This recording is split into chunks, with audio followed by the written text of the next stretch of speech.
Hi again, Mark here from Talkingbass. In the next couple of weeks, I'll be finally releasing the course you were all asking for, Groove Trainer for Bass Guitar. Today we'll take a look at another preview lesson, this time from Module 2. Groove Trainer for Bass Guitar is in two parts. Module 1 contains 17 lessons on all aspects of bass groove playing. We'll work on the essential aspects of rhythm, harmony, drum beats, technique and much more. Then in Module 2 we put all of this into practice with 60 progressive bass grooves working up from incredibly sparse whole note lines to syncopated eighth note riffs. Each groove features coaching from yours truly as we work through the technique and rhythmic hurdles as well as the inner details of the groove by way of the harmony and the interaction with the drum beat. This course is a great follow-on to the Basic Fundamentals course over at Talkingbass because it provides a progressive path for learning bassline material in simple steps. We'll be releasing the course 2 weeks from now, so sign up to the Talkingbass website for free to keep track of developments, the release date and more preview lessons.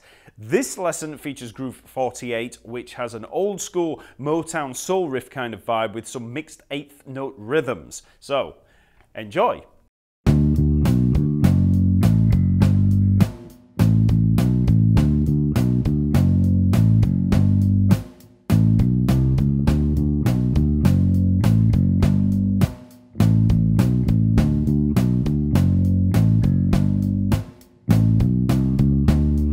Groove number 48, we've got the standard kind of Motown soul feel, especially in the drum beat there. We've got eighth notes in the bass line and we've got some rests. So we begin on a D, 5th fret of the A string. We've got a set of 4 eighth notes here, D, D, B, D. So obviously the D, 5th fret of the A string and the B at the 2nd fret of the A string. So I'm using the 4th finger and the 1st finger here for those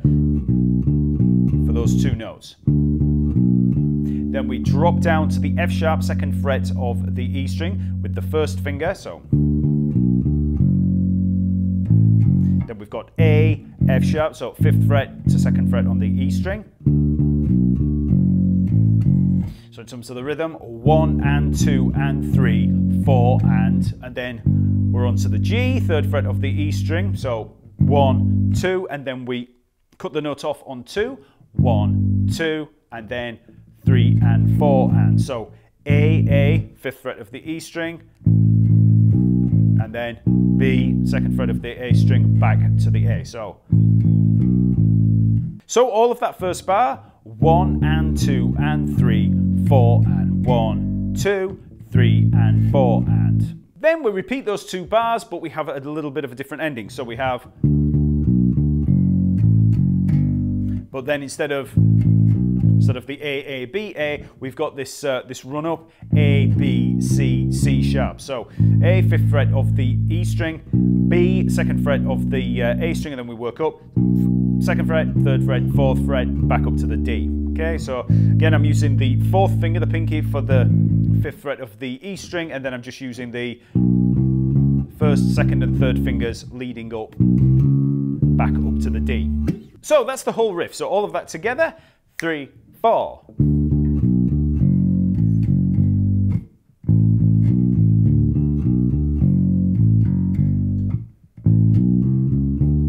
We've already looked at the fretting hand, so for the picking hand, you can use a lot of alternate picking here, starting with the 2nd finger. So 2, 1, 2, 1, and then rake down with the 1st finger for the transition down onto the E string. So when we move on to the F sharp at the 2nd fret of the E string, we're playing that with the 1st finger. Then it's alternating again. So when we land on that G at the 3rd fret of the E string, we're on the 2nd finger. Then when we play the A, B, A, again, start on that 2nd finger. It's always good to have these little waypoints so that you know which finger you're going to be starting with for a particular phrase.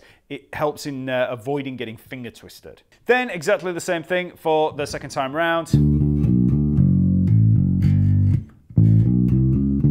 Okay, so if we, for the lead up there, 2nd finger we're picking with on the E string there for the A, and then 1st, 2nd, 3rd, landing us back on the 2nd finger to start again. Now, you may be wondering why I'm not using an open A string in this. So when we get to that A, B, A, it would make sense to use the open A string, and also on the final run. You know, makes a lot of sense.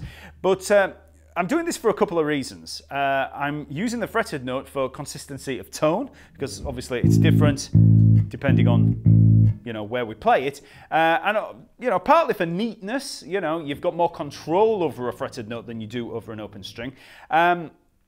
But also it's to aid with the transposition. As I mentioned in Module 1, when you learn one of these grooves, when you've got it under your fingers, once you feel confident with it, transpose it, move it to different keys. And if you're going to be moving this bass line to a different key and you're making use of open strings, it becomes a lot more difficult. Now there are some grooves in this that make use of open strings, and there's not much you can do about it. For instance, where we're, you know, when we're doing that kind of thing, they are going to be quite hard to transpose. But for this kind of line, if you've got it already under your fingers up with a fretted note, it is a lot easier to move. So if I'm going to be moving up to E, let's say,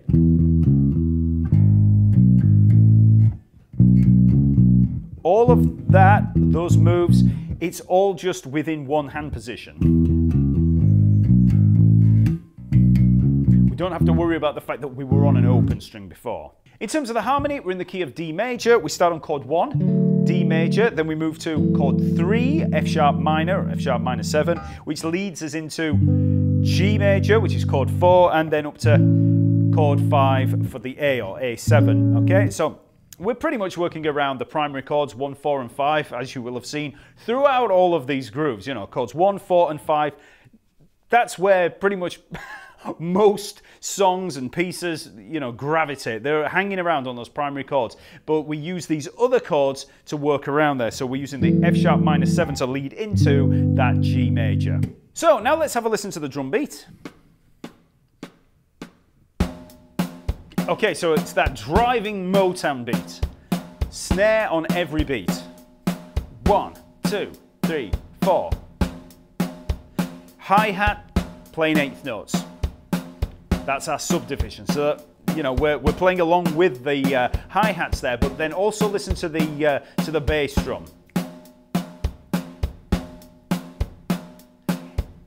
It's outlining the riff that we're playing.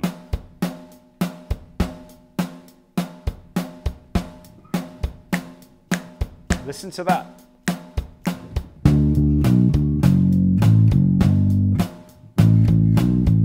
Okay, so the bass drum there, it's filling in on the offbeats in the places where we're playing offbeats. So you're really going to need to be on it in terms of the accuracy of the eighth notes, and they want to line up solidly with those kicks. Okay, listen to that hi-hat. That's where you're going to get your the subdivisions from. That's your anchor in terms of the timing, and that's how you judge your accuracy. So one last time with the track.